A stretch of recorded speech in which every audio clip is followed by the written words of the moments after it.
Hello and welcome to this recording on what is epistemology. So I have this slide and I begin with it because this branch of philosophy is associated with this philosopher. So ito ay si René Descartes.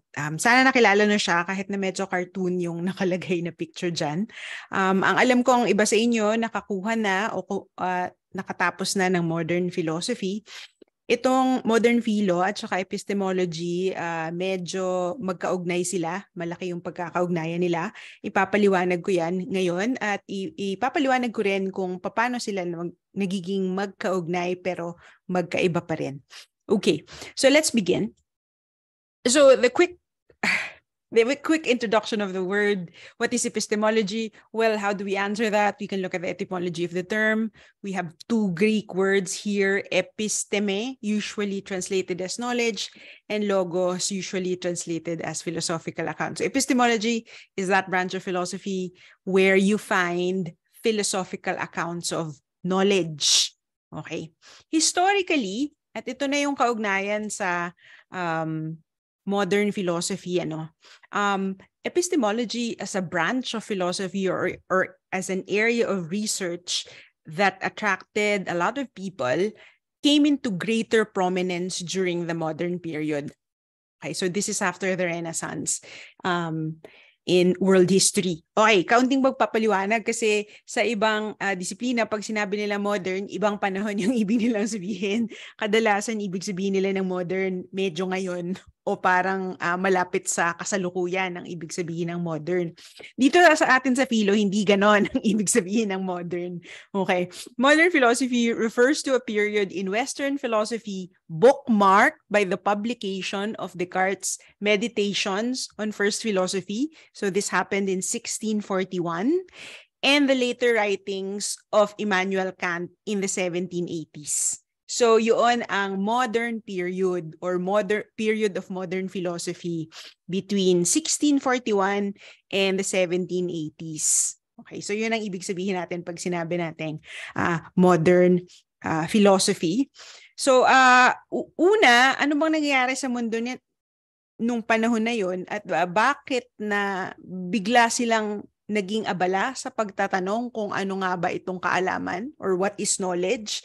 Bakit sila naging abala tungkol doon sa tanong na yon? Okay. So Cartesian skepticism, ito yung punto kung bakit sikat si Descartes. Mas tatalakayin pa yan natin yan susunod na linggo at sa susunod na dalawang module. But we can say today that Cartesian skepticism is associated with the collapse of the medieval worldview and the emergence of the scientific method. So this shift, there's this seismic shift, so a very big time shift in the way that people saw themselves, understood the world, and understood everything. In the medieval period, everything was theocentric, centered around God, but not literally God, actually. The medieval world was organized around the church. So the church, the Catholic Church was responsible for learning. They were holding political authority, and they were also the arbiters of knowledge. And during the medieval period, places of learning were teaching Aristotle's metaphysics side by side with Aristotle's physics. And with that, the Ptolemaic worldview, alam nyo na siguro yon, according to the Ptolemaic worldview, the earth is the center of everything, of the universe even, and the sun revolves around the earth. And because of a lot of theological commitments, people also believe that the heavens, that the realm of the moon and the planets and the sun is the realm of God. So they began to think that heavenly bodies are perfectly spherical kasi realm of perfection yung heavens. Naniwala din sila na ang orbit ng mga planeta ay perfectly circular. Tapos mali pala lahat yun. So after the Renaissance, there came the scientific revolution, the Copernican revolution, this demonstration that the church was wrong and that people were wrong, the authorities were wrong, about so many things. They were wrong about the world. They were wrong about humanities. They were wrong about the heavens. So it's not true that heavenly bodies are perfectly spherical. It's not true that the orbit of the planets is spherical. It is or circular. It is elliptical. Elliptical yung orbit ng mga planets at the center of what we have is as a solar system, not the universe. The center is the sun, and it's the earth that revolves around the sun. So we have people like Descartes at the beginning of the modern period who learned all the things that medieval scholars were teaching and writing about for hundreds of years. So Descartes went to a place of learning and he learned everything. And then after he got the equivalent of graduating from college, he realized that what he learned was wrong. Mali pala lahat yun. Kaya nga lumabas itong matinding pagdududa. The skepticism that we are going to study in the coming weeks. So that is the context of this interest on what knowledge is. Ito yung historical context. Beyond this week, we will not be focusing on the historical side of epistemology. And that's because epistemology is a systematic field of philosophy. So maganda rin matutunan ito, lalo na kung first year kayo as a philosophy major. In philosophy, there's a difference between the history of philosophy on the one hand and systematic fields of philosophy on the other. In the history of philosophy side, you learn about the history of ideas. Unfortunately, when we say history of ideas, we usually mean history of ideas in the West. So nagsisimula yan sa mga sinaunang Griego, patungo sa medieval period, patungo sa modern, at sa mga susunod pa. Pero Western lahat yon. Tapos usually meron tayong mga kaunting non-Western traditions. So sana naman ay lumalawak din. Anyway, so yun yung pag-aaral tungkol sa mga philosophical na ideya na nakaugat sa isang panahon, sa isang lugar at panahon. So that's what we have in the history of philosophy side. On the systematic field side, so we have things like metaphysics, logic, epistemology, philosophy of language, philosophy of science, and so on. Those are all systematic fields, or pwede natin silang matawag na subfields. Those are branches of philosophy. And when we are within a branch of philosophy like epistemology, our interest is not purely historical. Ibig sabihin, hindi tayo nag-aaral ng epistemology para lang magbigay ng report na ganito. Descartes thought that knowledge is X. Hume thought that knowledge is Y. This other philosopher thought that knowledge is something else. Hindi ganon, na parang inuugat natin kung ano yung mga sinabi ng mga pilosopo. In a systematic field of philosophy, what we try to do is to directly engage with a particular set of philosophical questions and puzzles. So in epistemology, the standard set of puzzles that philosophers have been working on for a long while include skepticism. So magbigay tayo ng halimbawa dito. And some of it comes from Descartes. Descartes' form of skepticism is not the only one around. So I have in this picture at least one other version of a skeptical hypothesis. So si Descartes kasi sikat siya tungkol doon sa dreamed out, yung sinabi niya, what if I was dreaming? Paano ko malalaman na hindi ako nananaginip sa oras na ito?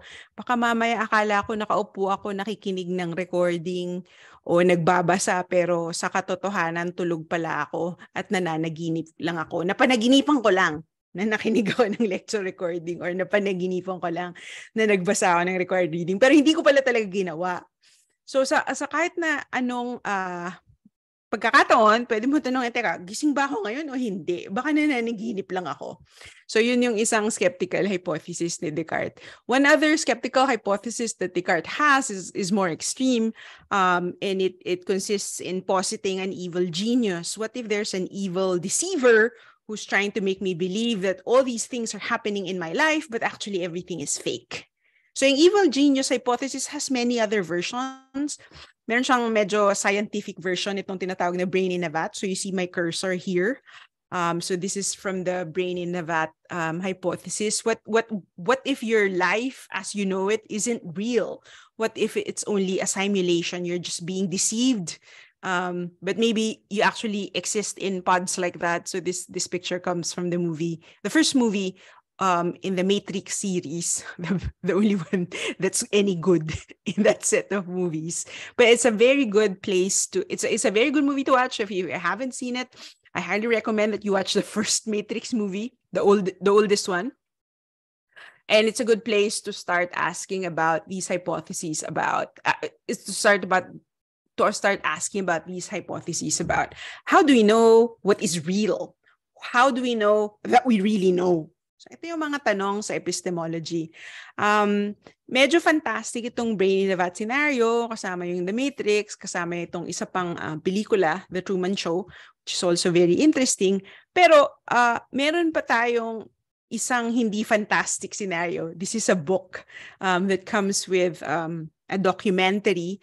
It's called The Merchants of Doubt, and it tells us the story of how very powerful and wealthy groups ran interference and stopped people from believing the truth that smoking causes cancer, the truth that eating too much sugar is bad for you, the truth that global warming is real, and that we should consume a lot less fossil fuels. So apparently, alam na pala yan ng mga producers of tobacco products, of petroleum, at ng sugar producers. Alam na nila yan, matagal na, pero pinigil nila yung paglabas ng katotohanan.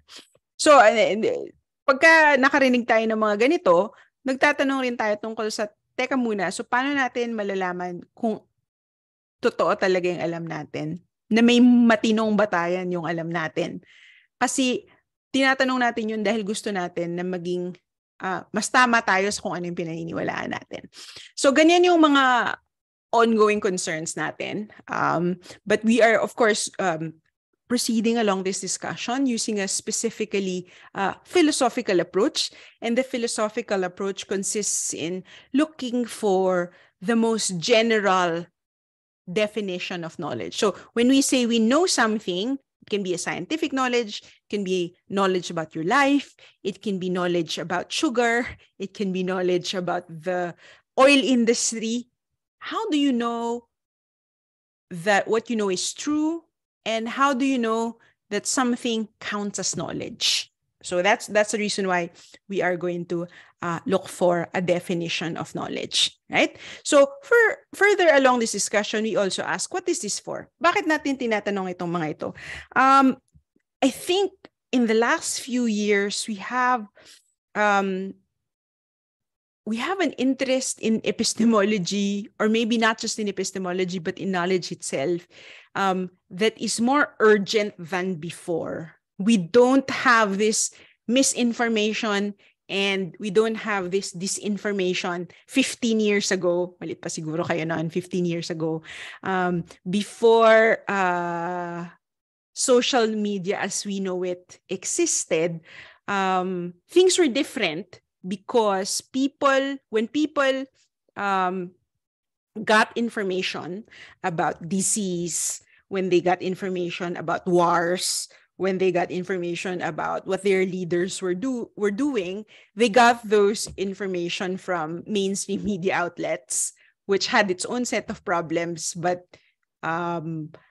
journalism worked in a certain way. But today, people don't get information from newspapers. They don't get information from news reports. They get information from social media. So some people are saying we are living in a post-truth era where alternative facts spread at the service of a certain agenda. Itong alternative facts is a very infamous or notorious phrase that I think comes from one very prominent Trump supporter, si Kellyanne Conway. Alternative facts are actually lies. So we have a current problem about the lies that people believe. The lies that get spread and gain traction in people's minds so that it becomes the default setting even if it's clearly false. So nagkakaroon tayo ng problema niyan. Dito sa kasaysayan natin sa Pilipinas, malinaw yan. Kaya meron tayong interes kung paano ba tayo nakakarating dito sa tinatawag nating knowledge at paano ba natin maiiwasan yung falsehood. Kasi yun yung one contrast with knowledge is falsehood. You believe in something, but actually what you believe is not true, right? So merong konkretong mga nangyayari sa buhay natin na may kinalaman dito sa tinalakay natin. This is a very, very telling quote from Maria Ressa that she in a talk that in a speech that she gave when she received the Nobel Peace Prize recently. So she said, no integrity of facts, no integrity of elections. So if we cannot have knowledge, we cannot have something scientifically reliable. Baka yun mas madaling maunawaan. Pero ito, political relevance ito. If we don't have facts, if we don't have knowledge, we cannot have political stability is even the implication. So these are all very interesting ways of seeing that our discussion about knowledge in this course has greater relevance for topics or issues outside philosophy, but are related to philosophy. Okay. So we are asking about what knowledge is and how we can know and how we can avoid falsehood, because we are interested in having this ability to avoid being deceived. So that's one skill that we are interested in acquiring, and we are going to discuss intellectual virtues when we go to topics in the modules after the midterms. We also want to be acquainted with reality. Again, the post-truth era, these problems with echo chambers in social media. It happens so that people become closed up na parang hiwalay na sila sa kung anong nangyayari sa mundo. Nakukulong na lang sila kung ano yung sinasabi ng mga nasa Facebook feed nila or kung ano ba yung pinapakinggan nila dito sa Pilipinas. Ang pinaka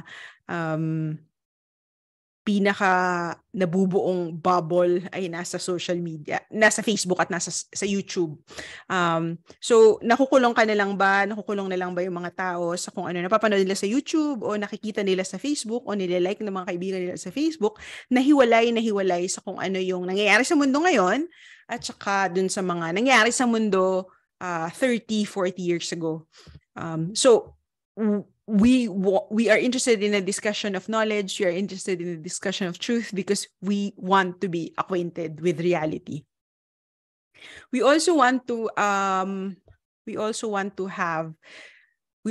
acquire relevant true propositional knowledge. So if you read the Feldman text, there's a differentiation there. So what's the difference between propositional knowledge, knowledge by acquaintance, and knowledge from ability? Inaasahan ko sana na alam nyo ang pagkakaiba nitong tatlo. So 3 kinds of knowledge: propositional knowledge, knowledge by acquaintance, knowledge from ability or know-how. Okay. So tandaan nyo yan, hindi ko ipapaliwanag dito sa recording kasi nakasulat naman doon sa chapter na pinabasa ko sa inyo, pero babalikan natin yan. At kung nakikinig kayo sa recording na ito, please know that I will ask a question about this in the quiz during our classroom session in week 2. Okay. So let's talk about propositional knowledge. Bago natin talakayin kung ano yung propositional knowledge, simulan natin yung unang salita, proposition. Right? So we need to know what a proposition is. Okay. So to illustrate what the proposition is, I have the following. Okay. So I have many sentences on this slide.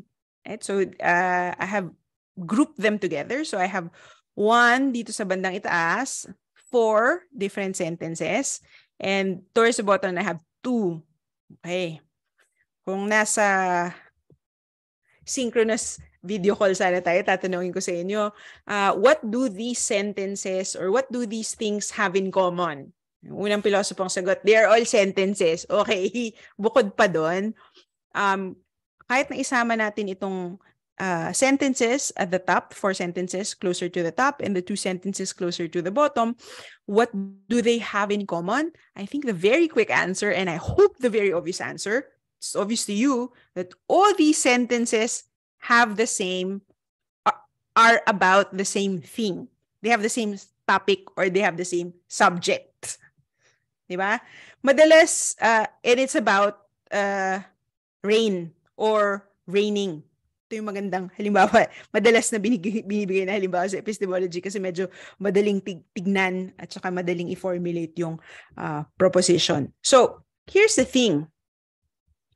When we have the sentences, it's raining, there's an ongoing downpour, lumuluha ang langit, we are presently experiencing heavy precipitation. Here we have 4 sentences, 4 statements. Pwede pa natin dagdagan. Pwede natin i-translate yung mga pangungusap na yan sa Ilonggo, sa Ilocano, sa German, sa Japanese. Paparamihin pa natin yung mga sentences. Pero kahit na gaano karami pa yan, there's so many sentences, but there's only one proposition. One proposition. Why? Because in all these sentences, 4 sentences and translations into other languages that we may have, there's only one thought. Right? So, ang lahat sa inyo, umaasa ako ay nakatapos na ng logic. So, alam nyo dapat kung ano ang proposition. A proposition is a statement that can be true or false. So, here, the subject is raining, it's raining, and it's being asserted. Sinasabi na umuulan. There is we can even say a declaration that it is raining. That's what's going on. Dito, sa dalawang pangungusap sa bandang ibaba, kapareho yung subject. Sasabihin natin na is the same propositional content. Pareho yung nilalaman. But these are not statements that can be true or false. So these are not propositions, although they have almost the same content. Yung una kasi tanong siya, is it raining, umuulan ba? So same topic, but there is no assertion and there can be no truth value here. Sana umulan, ito naman ay wish, di ba? So pareho yung content din, pero nothing is being asserted. So we cannot have truth value here. So what is a proposition? So we are now ready to give the definition. A proposition is a thought that can be expressed in a declarative sentence. It can be something, it's a thought that purports or that alleges to represent or picture the world. So a thought can be like, you can think about it like an item in your head, or not in your head literally. A thought is an item in your mind. A kind of item in your mind that's supposed to be a match to some portion of reality, right? To something outside your mind, and it's supposed to be accurately describing or representing that, right? So you have 2 different definitions here, following, one from Feldman and another from Blackburn.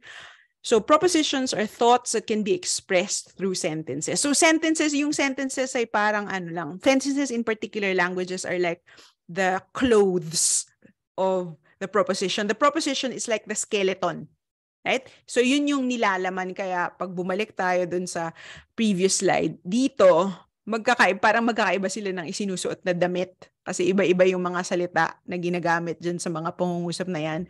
Pero yung skeleton, yung laman niya, yung talagang totoong kung tungkol siya saan, iisa lang. There is only one proposition. So, a proposition refers to the content, yun yung nilalaman of a declarative sentence which is capable of truth or falsity. Right?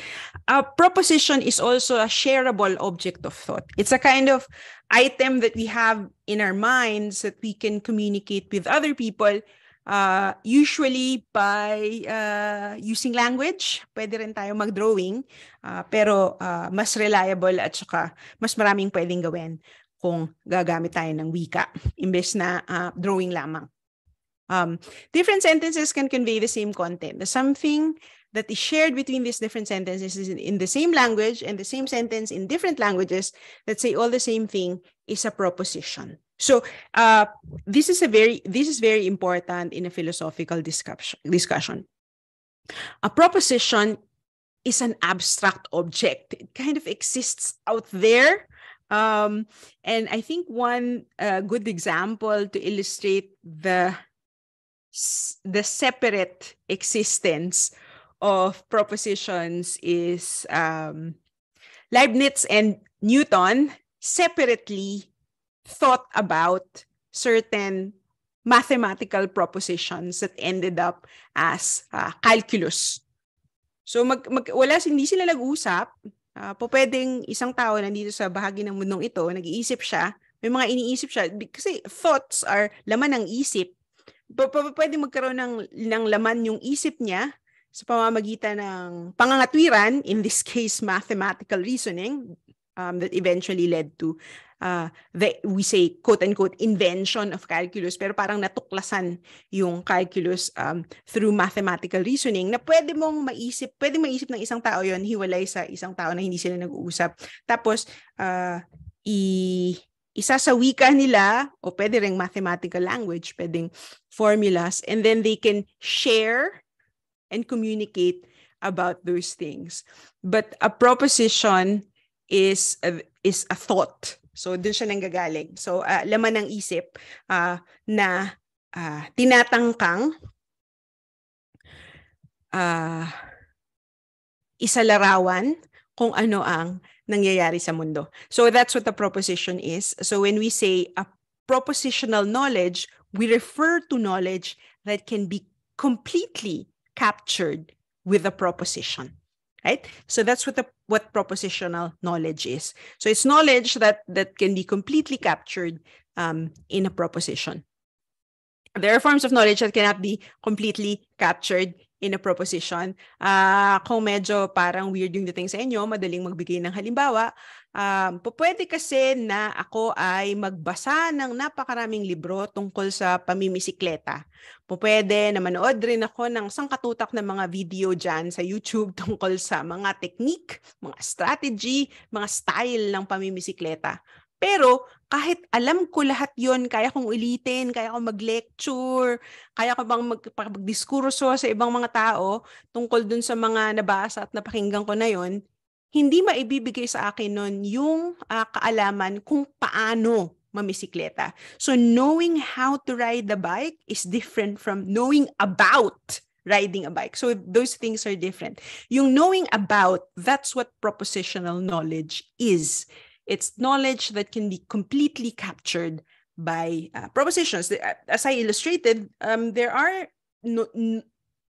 ways of knowing that are not completely captured by propositions. Meron pang isa, pag-uusapan natin yan. Yung knowledge by acquaintance nga, pag-uusapan pa natin yan sa classroom para maipaliwanag din kung ano yung kinalaman nito sa propositional knowledge. Okay. Moving on. So una, knowledge involves belief, right? So that's one thing that we can say about knowledge. Knowledge involves belief. Now, we have to define what belief is, and many philosophers agree that one of the best definitions of belief comes from Augustine. Kaya nga may picture siya dito, si Augustine. So Augustine says to believe is to think with assent. So to believe is to think of a proposition, or to believe is to have a thought and then assent. Ibig sabihin, iisipin ko ang isang bagay, tapos sasabihin ko sa sarili ko, totoo yun. Dito makikita natin na merong pagpili. Belief involves choice, to think with assent. sometimes the choice or the element of agency is not something that we can detect. Kasi halimbawa, dumilat ka, malalaman mo kung maliwanag o hindi. You can think maaga pa or madilim na pala, gabi na. So you can believe gabi na. It's almost evening. Is a sentence o dalawang sentences yung isang English, isa Tagalog, isang proposition lang yun, isang thought lang yun. Tapos sabihin ko, tama yun. Pero pag dumilat ka, walang steps. It's instantaneous. No, dumilat ka, nakita mo wala na yung araw, madilim na pala, gabi na pala, hapon na pala. Okay. So, but there are other cases where we hear or we receive information. So we get propositions from sources outside ourselves. So one source of proposition or one source of thought is a deliverance of our senses. So dumilat ka, nakita mo, madilim na, di ba? Pero pwede rin yung mga proposition, yung mga thoughts na gagaling sa ibang tao, nabasa mo, narinig mo, o kung ano pa man. Tapos, may pagpili nangyayari, maniniwala ba ako o hindi? Will I assent to that? Will I think about that thought with assent or not? To believe is to precisely assent. Right? So to think of something that it is true. So pwede naman na yung binibigay ko na halimbawa dito, magbigay tayo ng proposition. Umuulan sa Batanes ngayon. Inimbento ko lang yun, biglang naisip ko, isang lugar sa Pilipinas na wala akong paraan paano makibalita kung ano nangyayari doon kasi wala akong kakilala, wala akong pwedeng i-text. Pwede akong tumingin sa weather report. Tignan ko yung weather report kung umuulan sa Batanes ngayon o hindi. Pero alam naman natin yung weather report, hindi rin siya 100% accurate. So wala akong reliable source of information. Pero pwede ko lang maisip, umuulan sa Batanes ngayon? Parang sumagi lang sa isip ko yon. O dahil binanggit ko ngayon, sumagi sa isip nyo, you can think of that with assent. Pwede mo sabihin, totoo, umuulan sa Batanes ngayon, kung kailan man yun ngayon. So you are thinking of a thought with assent, so that means you believe that it's raining in Batanes right now. Pero walang katinoan yung paniniwalang yun kasi wala namang batayan. Parang hinugot lang sa kung saan mang nag-isip ng pangyayari, umuulan, nag-isip ng lugar, Batanes, tapos biglang sinabi, sige, paniniwalaan ko yan, pipiliin kong maniwala dyan. Pero nangalap ba ako ng impormasyon? Hindi. So, magkaiba yung maniwala sa maniwala ng may batayan. So, yung pag sinabi natin maniwala lang, hindi pa natin alam kung may batayan o hindi. So, a belief is just thinking of a thought with assent, right? Now, a belief, by definition, has a mind-to-world direction of it. Meaning, dapat magbago yung isip natin kung nakita natin na kung ano yung naiisip natin, hindi pala match sa kung ano nangyayari sa mundo. So, kung may tatawagan tayong tao sa Batanes, tanongin natin, umuulan ba dyan? Kung sabi niya, hindi, dapat magbago yung isip natin. Kasi, ang pinag-uusapan natin, paniniwala, belief, hindi wish. Hindi sana umulan sa Batanes, kundi kung umuulan ba o hindi. So, beliefs, unlike wishes, unlike desires, and unlike other mental states, beliefs have a mind-to-world direction of it. When we discover that the world is a certain way, we should change our minds. It's our minds that should change, not the other way around. Okay. Now, all knowledge with propositional content involve belief. So pag sinabi nating pag sinabi nating knowledge, it involves belief. But not all beliefs count as knowledge. So kung magdodrawing ka ng Venn diagram, knowledge is a subset of the bigger category, which is belief. Okay. So we can say a knowledge is a special kind of belief. So kailangan natin tukuyin bakit naging special. Anong uri ng special yung ibig sabihin dyan? Okay. So alam na natin, knowledge involves belief, but not all beliefs count as knowledge. So the next thing to discover is what's the special belief that counts as knowledge? Okay, this last item I will not talk about at length because it is more in the direction of philosophy of mind, but it's also useful to mention here because I think it's also a useful way to think about what beliefs are. Some philosophers are saying that beliefs are maps by which we steer. So yung analohiya dito, yung paniniwala parang mga mapa o mga larawan sa loob ng isip natin at sa pamamagitan nun, na itatawid natin kung saan tayo pupunta, kung paano tayo maglalakad, etc. sa mundong ginagalawan natin. Okay. So, you should remember that we are working with this definition of belief.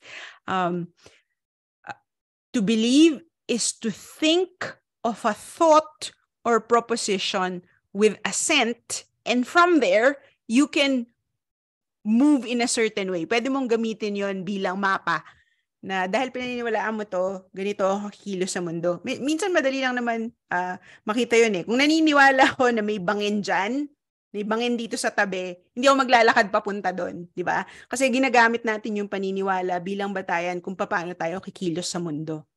So, yung mga paniniwala, mahalaga siya rin na batayan ng pagkilos. Okay, yun lamang yung punto. Okay. The next point is that knowledge is a success term. We will discuss this at greater length later when we read Linda Zagzebski's article, What is Knowledge? Right? So knowledge necessarily involves success in gaining access to some portion of mind-independent reality. So epistemology, medyo madalas gamitin itong imahen ng archery, yung kasi meron tayong nahi-hit na target. So ano yung target? Yung target dito kasi, yung mundo. Kung ano yung nangyayari sa mundo. Yung arrow is the thought that we have. So ang tinatangka natin gawin dito, matuklasan o malaman kung ano yung nangyayari sa mundo. Na hindi nakukulong tayo sa kung anong bastang naiisip lang natin.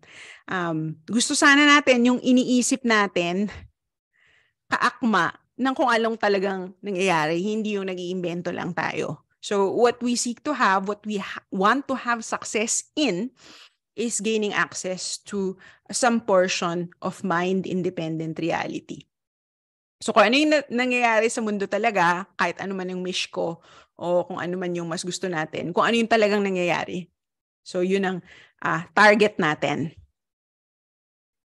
And we need to be reliable in attaining this kind of success. Dapat sana paulit-ulit na natutuklasan natin kung ano yung totoong nangyayari sa mundo. Hindi yung minsan tama tayo, minsan hindi. So ano ba yung kailangan nating gawin para paulit-ulit na mas madalas tama tayo na kung ano yung nangyayari sa mundo, umulan ba o hindi. Marami bang nagkakasakit o hindi. So, yung mga bagay na ganun. So, kailangan meron tayong reliable skill in attaining those kinds of things. And so here we say that success is about getting at the truth. And truth is not too fancy or complicated here. So that's why we're giving examples about whether it's raining, whether the infection rate is high, whether climate change or the climate crisis is ongoing, whether there's a typhoon in the Philippine area of responsibility. So ang mga tinutumbok lamang natin dito bilang katotohanan, yun ngang pagkakatapat noong kung ano yung iniisip natin sa kung ano yung talagang nangyayari. So yun yung connection na hinahanap natin eh. Kung ano yung iniisip natin, tsaka kung ano yung totoong nangyayari. So na parang palagi nagtatagpo yung dalawa. Na naghahanap tayo ng paraan kung paano magkakaroon tayo ng mga kakayanan kung saan paulit-ulit na magkatugma yun. Kung ano yung iniisip natin at saka kung ano yung nangyayari para hindi tayo nakukulong sa kasinungalingan. Okay. So, That's one other important thing. Knowledge is a success term. The final point that I have for this recording is this. Knowledge requires justification. So, halimbawa, masabi ko, umuulan sa Batanes ngayon. Nagkataon, totoo pala. Totoo pala, umuulan pala doon kasi merong mga kaulapan o kung ano man. Basta umuulan doon. Tapos tama ako. So, I have a belief that is true. But does it count as knowledge? Quick answer, no. Why not? Because it was just a lucky guess. Basta pinili kong isipin na umuulan sa Batanes ngayon at nagkataon, umuulan nga.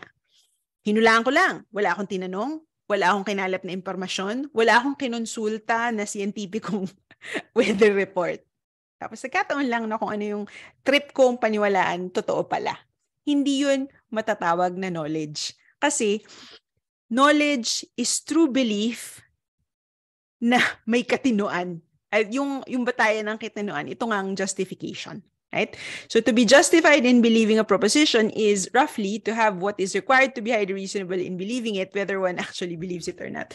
Medyo strange itong quote from Feldman. Pero ang sinasabi lang dito, dapat may batayan kung bakit mo pinaniniwalaan na totoo yung totoong pinaniniwalaan mo. At dapat yung batayan na yun ay matino. Pwedeng nangalap ka ng ebidensya. Pwedeng maingat kang naghanap ng mga katwiran. Pwede yun. So there are methods of justification. One of them I spoke about already. You can gather evidence using your 5 senses. You can do research. But of course, when you do research, you have to be able to tell which kind of source of information is more reliable and why. You can also use your reason. Diba? Pwedeng steps in reasoning, pwedeng logic, pwedeng mathematical reasoning. Right? So there are many methods of justification, and there's a reason I have a picture here of a scientific society meeting where someone is supposed to be demonstrating something that's true. So ito rin yung scientific method na lumabas noong panahon na nagdududa si Descartes, no? Nakahanap sila ng paraan kung paano mapatunayan na totoo nga yung isang bagay. And the scientific method plays a very big role in that. The scientific method allows us to come up with a hypothesis. Pwede sabihin natin yung hypothesis hula, di ba? Yung parang tapos the hypothesis, the guess has to be tested. You can falsify it. If you can discover that it is false, then you have discovered something important. You discover that that particular hypothesis is false, and then you can formulate another one and then test that again. And by doing this over and over, we arrive at a better understanding, a more complete picture, or less incomplete picture of what is going on in the world. Maraming iba't iba pang methods of justification, hindi naman scientific demonstration or scientific method lang. Meron ding pangangalap ng historical evidence. Pwede rin namang self-check or memory. Diba? Pwede rin, limbawa, tatanong ko sa'yo, kumain ka ba ng almusal? Ano yung batayan dyan? Kung ano yung naalala mo, assuming that your memory is reliable and that your memory works in a certain way, you can rely on a report on whether you ate breakfast or not. Pwede ring self-check or self-assessment, source of information yan. I'll give a concrete example. I can ask you, are you hungry? Funnily enough, that question is not very easy to answer, especially if we define hunger in very strict terms. Like hunger means, well, the sensation of wanting food, the sensation that comes from having an empty stomach, and so on. Kasi minsan, pag tinanong mo, nagugutom ka na ba? Minsan yung tinatanong mong tao, kailangan niyang huminto sandali tapos parang internal check. Teka, nagugutom na ba ako? So una, titignan niya kung ano yung pakiramdam niya. Medyo trip na ba niya kumain? Una yun. Pero bukod pa dun, yung tanong na nagugutom ka na ba, may kinalaman din yun sa kailan ba ako huling kumain? Baka mamaya, I have a sensation of wanting food, or wanting a particular type of food, and then I ask myself, when was the last time I ate? Well, 10 minutes ago. And why am I feeling hungry? Maybe it's because I have some emotional discomfort that I want to get rid of by consuming a certain type of food that I like. So, hindi gutom yon. It's something else. It's maybe something else that's equally important or even more important, but it's not hunger, right? So, when we inquire into certain things like that, whether person X is hungry, we can have methods of justification or investigation, right? So, meron pa tayong platforms or systems for justification na tatalakayin sa mga darating na linggo. Yung mga ibang philosophy major may balak na mag-law school. The courts can be considered also, forensic inquiry or judicial review can also be considered a system of justification. And we can inquire about lessons that are relevant for epistemology from that system. But we will not do that this week. We will do that in the coming weeks. So I hope you have learned something in this recording. I will end here. And if you have any questions, please take note of them. And I will be able to answer them when we meet in the classroom.